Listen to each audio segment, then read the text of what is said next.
What's up, friends? Thanks as always for joining this fine program. Actually, coming up on 1 year of doing this show, and with it, we have our biggest guest to date, a New York legend who really needs absolutely no introduction. Jim Jones, thank you so much for taking the time to do this. We know how busy you are. Jason been seeing you in the gym, so I hope your jump shot's getting a little bit better. We'll talk about that a little later on. But thank you so much for doing this. And how are you, man? I'm pretty good. Life is good. I can't complain.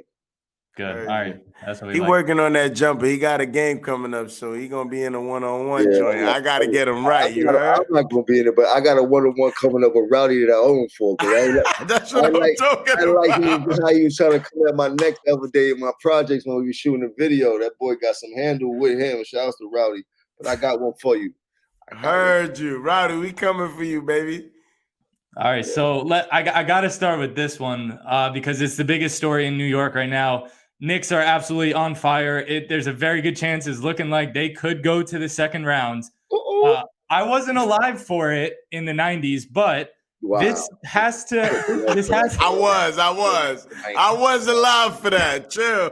But this has to have a little bit of a 90s feel to it, right? The Garden's electric, low scoring games. Knicks are winning. How cool is this for you to see right now? It's very cool. I mean, Knicks always get a bad rap come around playoff times, but to see them in the mode that they're in right now, the momentum they have, and the way they got the town going crazy, it's always a great feeling, man. We owe it to ourselves to get a championship. I'm hoping that this year will be the year that we can have a ticket tape parade down on Fifth Avenue. Ooh, New York, stand up! Yes, Jim said it here first. Do you think it's realistic? People call me crazy for saying it, but I've been saying it for the past couple months now. Knicks to the conference finals is a real thing that could very well happen. 100%. There's this thing called momentum that nobody can stop. It doesn't matter what team gets it, what man gets it. Once you got momentum, it's a snowball effect. There's nothing that can stop that snowball from coming down that hill. You know how it goes. So Knicks is on a hell of a run right now. I mean, if they keep pushing them to that momentum, is literally nothing that no team would be able to do to stop them. You know what I mean? So hopefully they stay focused. You heard? Don't do what anybody from the past have done. Let's keep it all basketball. You heard? Let's stay focused and dialed in all the way till it's to the championship, man. I think who's the X factor, Jim? Tell us who's the X factor. We're not talking about Jalen Brunson. We obviously know that. We know Julius Randle is a major part of the team. Who's the X factor? The young boy. What's his name? Quickly. Who? Quickly. Emmanuel Quickly. Ooh. He go off like, man, bro.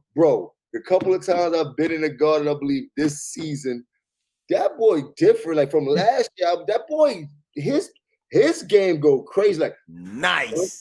Brunson is nice, and he's very sturdy at what he's doing and things like that. But that's like Brunson gave me Mark Jackson, and then quickly give me Strickland. Oh! Quickly give me Strickland. That's how they're moving out there right now. When Strickland and Mark was playing on the same team, that was a dangerous set of point guards. People don't even know you talking about Rod Strickland, man. Listen, the God himself, the most fierest guard that New York Knicks had. Period. You heard he started that dribble game to me, and that wiggle game in the NBA started with Strickland. Like that New York style of play coming up, that back park in the middle of the NBA game had to be Strickland. You dig? And he didn't ward off on my ball Kyrie. As you can see, that runs in the face. The wiggle is spectacular. That shit is like a yo-yo. That thing, that shit is nasty. That's nasty work. And Strickland been doing that same jelly you see Kyrie doing. Strickland is doing that in the 90s, giving niggas that jelly work. You heard? Original jelly fam. You heard? Facts. Jay, go ahead. Nah, listen, I just wanted to ask him so you say the Knicks it's not too far-fetched for them to make the conference finals, but now we're asking about what do you see actually happening? I know you're a New York Knicks fan, but what do you actually see happening in the East and in the West, and who do you see meeting up, and then who do you see taking it at the end of it? I mean, without the said, so now right now with the Knicks, I'm in dream mode. You heard? Right. That's why I said, I'm in forget dream about mode that. right now. I'm loving that shit. When you get back to reality, I'm going Golden State all the way. Ooh. And how many games? I mean, I can't call it games. I would say about 5, but I think Golden State gonna go over and cook whoever they get up. They got the same nucleus. Their team has not changed, and it's not like they have got worse. You know, it's not like Curry and them ain't hit. Do you see what's the young boy who got Jordan Poole. Poole? That's his name, Poole, right? Poole Shiesty? Jordan Poole. Jordan Poole Shiesty. You're gonna name him Poole Shiesty from now on. You heard? Like, yo, but they got the same nucleus, man. Like, it's hard to get around that for so many years, and that's why they got the 4 that they got right now. But that's who I think is gonna definitely outshine in the West. I could be wrong, but we've been watching basketball for these past few years. They always seem to rise to the top when it comes to playoff season. I don't think they haven't been in the championship yet. You heard? Like, yeah, you know what I mean? So Jason and I said the same exact thing, because if you look at their dynasty, the same 3 guys, right? Clay, Steph, and Draymond. And the guy at the starting 3 position has changed. It was Barnes and they won. It was Durant and they won. It was Wiggins and they won. Now it's still Wiggins. But point being, as long as those 3 are there, the rest you just kind of fill in. And Wiggins still played though for them, right? Yeah. No, Wiggins is still there. But you have those 3 guys, and the system takes care of the rest. Like, they just need somebody who know how to pass the ball real good. Like, you get it, you pass it to us, we win the championship. You heard? Yeah. If they win another championship, to you, are they a better dynasty than the 96 Bulls? Not yet. They got to get 6 of them. Oh, so if they equal it, they got to get 7 of them because okay. Back 3-peats, right? I mean, facts. You dig? So they got to get 7 of them, because you can't just be like, I got 6 of them. Todd don't beat you. They did that shit 3 times back to back. You heard? So they need to get 7, and then they could be considered one of the greatest franchise of all times in their time of running their dynasty, because that hasn't been done nowhere. You know what I mean? Yeah, for sure. All right, switching gears a little bit. Jay, I know you got one, but let me go real quick. Staying in the NBA, one of the things right now that I think is getting headlines, unfortunately for the wrong reasons, but, you know, headlines are headlines. Dillon Brooks and the Memphis Grizzlies are putting on this tough guy act. I've come out and said that I think this is some sort of fake toughness we see from Dillon Brooks. I'm not buying it. What are your thoughts? What are your thoughts? Jim Jones, what are your thoughts on this stuff? I'll call it. I think they've been watching a lot of old Pistons tapes. You heard? Bill Laimbeer and them. I think they've been watching a lot of Bill Laimbeer. They ready to get physical in there. A lot of old school Charles Barkley and things like that. But I mean, hey, it's war out there. So whatever you can do to take your opponent off their dean, and you know that's what you got to do. And they trying to win a championship. You know what I mean? So whatever it takes, man. If you're gonna go into the tough guy role and people fall for it, then good for them. You heard? You fell for it. You know what I mean? So it's like, but they definitely. The whole NBA in the whole been acting tough this whole year. I've never seen a year like this ever in the NBA. There's fights every season. There's fights between your teammates on the bench while the game is going on, might snuff you in your jaw. It's crazy.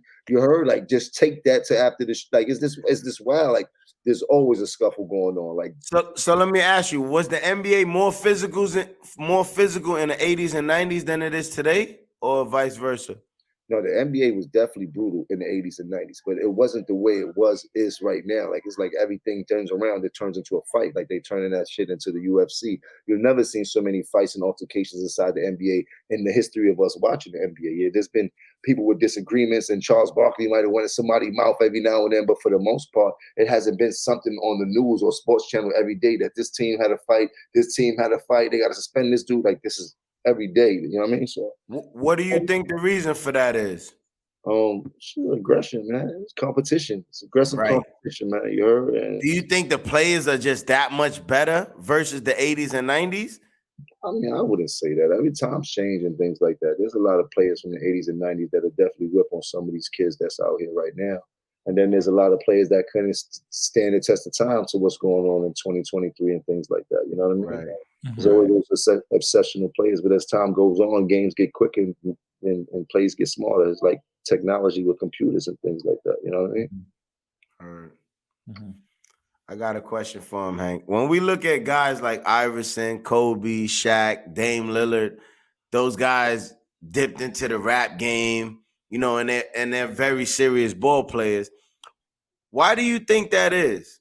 Why do you think they're enamored with being a rapper? Well, it's the same thing. Rappers always wanted to be ball players. Ball players Okay. always wanted to be rappers. The music is, you can't take nothing away from music. Everybody loves music and things like that. So, and they position is the art, and I'm not mad at them. I'm not mad at nobody who dips into the culture and things like that. You dig? But for NBA player, if me myself had the opportunity to be an NBA player, I don't think I would be entertaining rap like that. I don't think there would be things that I would be doing because I got so much opportunity in front of me with what I could do from having the league at my bay and all the business ancillary things that I could happen that, might be a little bit better than a rap career because I'm already famous. I'm an NBA player and everybody knows me. Right. I was going to say that I think it's more NBA guys that want to rap than it is rappers that want to be NBA guys. Because I know NBA guys that want to rap. And I also know rappers that play ball that's nice, that don't care about. Rap is the coolest thing you could do. That's ultra cool on the cool spectrum. Like you could be a rapper, you super cool, especially a successful rapper. So if you can do both, be a successful rapper and an NBA player, then woo, sky's the limit. You have done it. You know what I mean? If you have won platinum from being NBA players and using their stardom to catapult their sales from their music and things like that, it's all good, man. I'm not mad at nobody hustling. But I can only tell you what I would do if I was put in those situations. You know what I mean? Heard you. Who was your favorite player growing up? Iverson, when he came in the league. Before that, a bunch of Knicks players. John Starks used to be one of my ultimate favorite players. Mo Cheeks, I used to like Mo Cheeks back in the day. Cheeks won a whole season without a turnover. Yeah, who know that stat? That's how he had the leading in steals and things like that. You know what I mean? So yeah, I was a heavy Knicks fan. All the newspaper clippings on my walls and things like that. Like three posters of John Starks dunking on Michael Jordan. The newspaper clipping, the lefty, and the big joint, the wall, the tall joint. Yeah, I definitely is. I'm still a great Knicks fan. I don't watch basketball as I used to all the time, like I used to, and things like that. But yeah. Mm-hmm. Go ahead, Jay. Nah, I was gonna shift gears a little bit. I wanted to ask him: was he educated on the NIL game in college right now? No, what is that? Name, image, likeness. So how they get money? Yeah, there you go. Didn't LeBron's son make like $8 million or something like that before? He's the highest paid athlete. I mean, I think there's nothing wrong with that. I think they should have did something like that. Not to lose the athlete's focus on him worried about making money at such a young age and things like that, but exploiting these college athletes the way they do and making so much money inside these college universities for these sports is retarded that these kids are not getting a percentage of that even when they leave in their senior year. Maybe you don't give it to them now. Maybe they like, yo, percentage of everything that happened through your career of college and playing sports and things like that. At the end of the year, we're gonna bust you down a check for you. You know what I mean? Like, that's business, right? Like I feel like that's a clean investment and things like that. This way, the kids don't be losing focus because they're about to get a big check this year. But I think they should be compensated for their hard work. Maybe not as much as NBA players and things like that, but for the way these colleges are exploiting these kids, yeah, they should turn around and give them a couple dollars. I like that. I for the most part agree, but to play devil's advocate here, the famous quote from Marvin Hagler, the boxer, said it's tough to get out of bed at 5 a.m. when you're silking in silk sheets. Do you think that at all applies maybe to this new era of amateur athletics? Because LeBron wasn't getting NIL money at 16, 17, 18. He got 90, though. He got 90. LeBron also graduated from high school. He didn't need NIL notice. He graduated from high school and went to college. He skipped everything. He didn't need it. You heard? And yeah, that's a dope saying that Hagler said. But for a hustler, we worried about if these silk sheets gonna run out. You heard? And they know that these silk sheets gonna run out. I gotta go slam dunk on a few more niggas. Gotta go get some more. Yeah, I gotta go get some more dunks. You heard? So these silk sheets stay up. You heard? So you gotta you think about it in two different. You know what I mean? Everything has two different sides, and I'm coming from. I don't need these silk sheets to run out more than I'm coming from. I ain't gonna get up at 5 a.m. because I'm laying up in silk sheets. You heard? Right. That's a good perspective on it. Go on, Jay. I like that. So shifting gears again, because he know about everything. So I just want to ask him his take on the Ja Morant situation and what he might have thought, because we was talking about rappers being ball players and ball players being rappers, and you know what Ja Morant is putting out there. What I'm seeing is everybody's thinking that he's trying to be a rapper. Now me, I'm from Brooklyn. I came up. I seen all of the same shit that's happening now in the 90s, but now people got cameras and people record everything. So the minute he flash a gun, it could be a thing because he in the league. I just want to know what your thoughts on Ja Morant's situation is, Jim. He's young with a lot of fame and having fun out there. I think we all make mistakes in this to that. Right. So for me to criticize him, I really can't. But I do think that he needs to know that he has a very responsible position inside of the NBA. And yeah, we may not think we're role models, but sometimes we're pushed into those positions where we can't get out of it. Due to the fact of how dope he is in the NBA, he's now pushed to the hierarchy of being these kids' role model out there. Now, with that comes a lot of responsibility because you are living a great life. And what you put out there on the screen, some of these kids ain't living that life that you're living, and they can't bounce back from it like you bounce back from it. And it might get them in some type of trouble and things like that. Plus, we play basketball. So what type of message are you trying to get out there when you're playing basketball? So, but shit, we all make mistakes in that situation and things like that. And that's why we need more guidance for some of these younger kids coming up, some of these young artists coming up, some of the younger athletes coming up and things like that, so they don't fall into these pitfalls or make these mistakes that can be avoided and things like that. But I don't hold nothing against them. I heard that boy's a monster on the court. Mm-hmm. I think that's a good perspective. Really well said. Are you a boxing guy? Did you pay any attention at all to the fight this past weekend? Yeah, I watched the fight. I definitely watched the fight. Shout out to who'd you have before the fight started? Don't lie. Javante, I had him and he's not he's not my favorite boxer, like, you know what I mean, like, but I fuck with him. But if you ask me who I had, I was like, hell yeah, Javante got to win this one. Like, I got this thing from coming up. Like, I kind of go against everybody that everybody's going against, but until it comes to some shit like this, we gotta go Javante all day. Like, we not going out. Did you see a knockout? I definitely didn't see a knockout. You heard? Oh, so not like respect for Garcia. I definitely had respect for Garcia, but I got super respect for Javante, and I know that boy's a monster. And I watch him rock people to sleep in all his boxing matches and come out like a possum. You heard? You might think you got the best of him when he just measuring you up and sizing you up. And I think a lot of that went on at that fight. You heard? But I do think that jab karate shot he hit him with, that wasn't a regular boxing shot. That was some real Mr. Miyagi. You heard? That's how you stop a person in their tracks. You heard? You take them right here, take the wind out of them, and nobody can move no more. Because I don't think it was the hardest shot in the world, but the body works in mysterious ways, and it's points on his body that take that wind out of you. We all fell off a bike, and when that wind gets out of you. Have you ever seen that, Jim? Somebody pause for a moment. Have you ever seen that? Bro, I've seen people pause when that wind get knocked out of them. You heard? Like, until you try to take that breath for you, like, oh, I can't even. What is going on with my life right now? And I think that you dig, because that was a real sensei shot. Like, I was like, wow, he caught that 5 seconds later. I was like, there's no way. He backed up too, Jimmy. It's like he knew it. He backed hit that up. Button. Like, oof. I said, oh, he knocked the air out of him. He can't even breathe. He can't do nothing. He shook his head no. They didn't say he didn't have no broken ribs or nothing like that. You know what I mean? Yeah. So he just hit him in that button. But Javante's a monster. Like, there ain't no way around it. You dig? Like that. I want to see him and the other young kid fight. He got the box here haircut. Shakur Stevenson? That's the dude, Shakur Stevenson. He from Newark, New Jersey? Nah, not Shakur. Okay. Man, what's this boy name, man? Hank, you know all the boxers, Hank. Come on, Hank. I'm a UFC guy more so, but I'm looking. Let's see. Well, how about this? What about a rematch? First of all, or Teofimo is who you were thinking? No, I'm not worried about no rematch with him and the dude he just fought. Oh, You're gonna, yeah. you're gonna have to get some professionals in there. You heard? We need somebody coming in here barking if you're gonna bark at Javante, because right now that boy don't want to be touched. He reminded me of Mike. He reminded me of Mike Tyson when Mike Tyson was going crazy. You heard? Yeah. It's gonna be hard. It's gonna be hard to knock him out of position for a long time. I can't say that and things like that. He's definitely changed my mind a lot of times when he's got in the ring and things. But you kind of know it. You heard? You like he's just it's nothing you could do with that young man. So I tip my hat to him and shit like that. Let's see who's gonna give him a run for his money.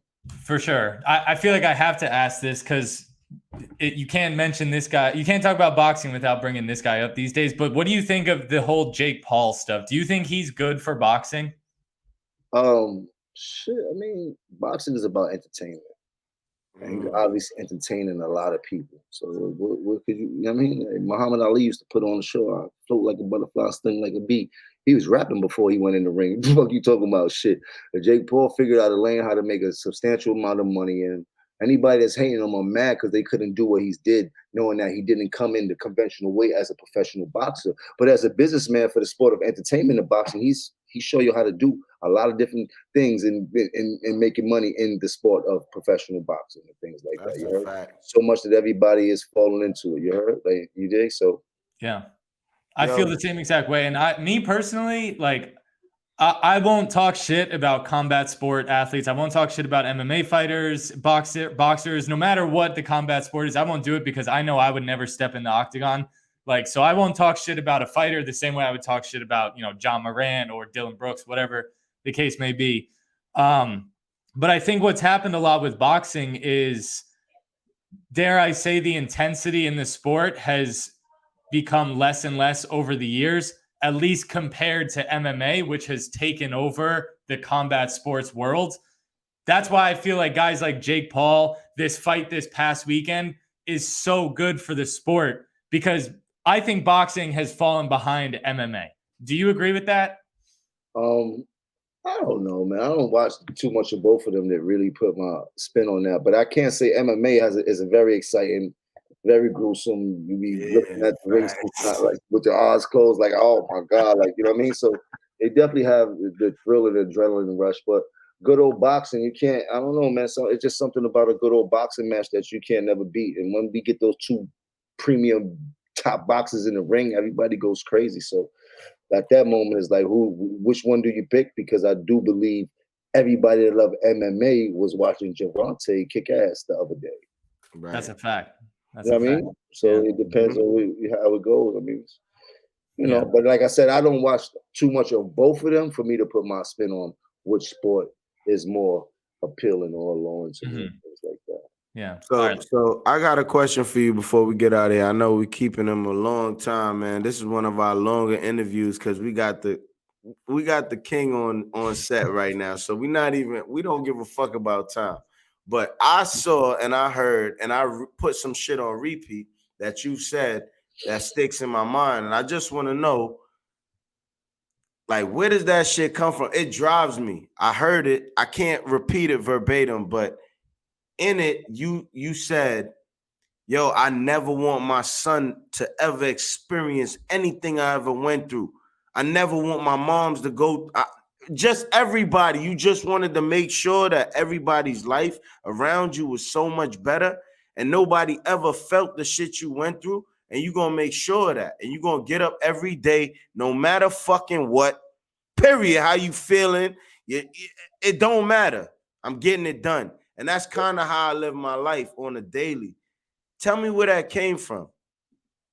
I was being responsible as a man. You know what I mean? The most gangster shit you could do is take care of your kids and your family and things like that. And I always live by that, especially when I was put in a position to live a better life and things like that. You know what I mean? So, you have ups and downs. And in the midst of those ups and downs, as a man, you got to figure out some way where your family don't feel those ups and downs and things like that. You know what I mean? So that's just how I live my life. And those are the things that I pride myself on. And these are the lessons that I'm teaching my son also as he gets older and has his family and things like that. So, yo, we appreciate that because that shit is inspiring more than just your son. And I seen your son in the gym getting right on a pull-up bar, by the way. So I'm just saying, you inspiring more than just your son. We appreciate you, man. Be a friend of a friend. Thank you so much, Jim. You're the man. Have a good one. Enjoy.